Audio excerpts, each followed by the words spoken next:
हता ययात्मा संप्रसीदति।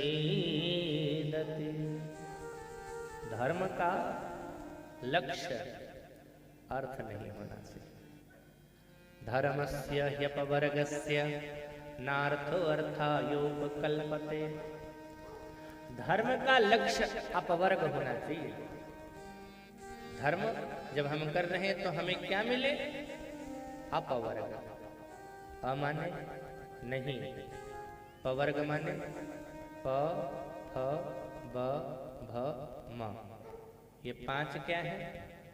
प से पाप फलासा बंध भय मृत्यु जहां पर नाही। प फ ब भ म सो अपवर्ग कहाँ। ये अपवर्ग है। यानी धर्म हम करें तो ये होना चाहिए। अपगता वर्गा इति अपवर्ग, जहां पर वर्ग नहीं है और वो है ठाकुर जी का धाम, जहां कोई वर्ग नहीं है, सब एक जैसे। यानी धर्म के लक्ष्य स्वयं ठाकुर जी होना चाहिए। धर्म स्वनिष्ठितः पुंसां विश्वक्सेन कथासु यः नोत्पाद्येद यदि रति तो श्रम एव हि केवलम्।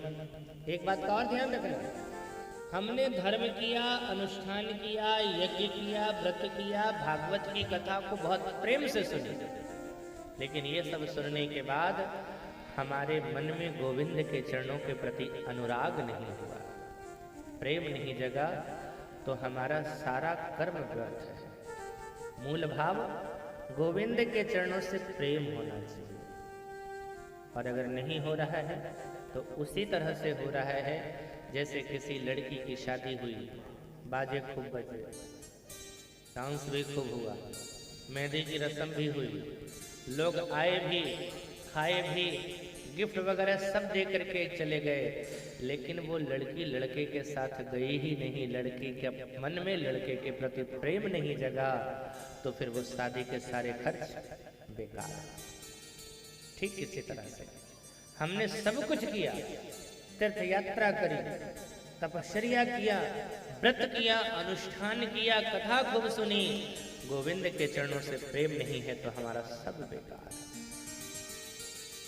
विश्वक्सेन कथासु नोत्पाद्येद यदि रति तो श्रम एव हि केवलम्। हम धर्म जब करें तो उस तत्व की जिज्ञासा हमारे अंदर होना चाहिए। किस तत्व की? वदन्ति तत्तत्त्वमिदं तत्त्वं यज्ञानमयद्वयं ब्रह्मेति परमात्मेति भगवानेति शब्दते। जिस तत्व के बारे में किसी ने ब्रह्म कहा है, किसी ने भगवान कहा है, किसी ने परमात्मा कहा है। भक्तों ने इन्हें भगवान कहा है, योगियों ने इन्हें ब्रह्म कहा है, ज्ञानियों ने इसे परमात्मा कहा है। उस तत्व की जिज्ञासा हमारे अंदर होवे तभी धर्म का तात्पर्य सही रूप में हमारे अंदर आया है।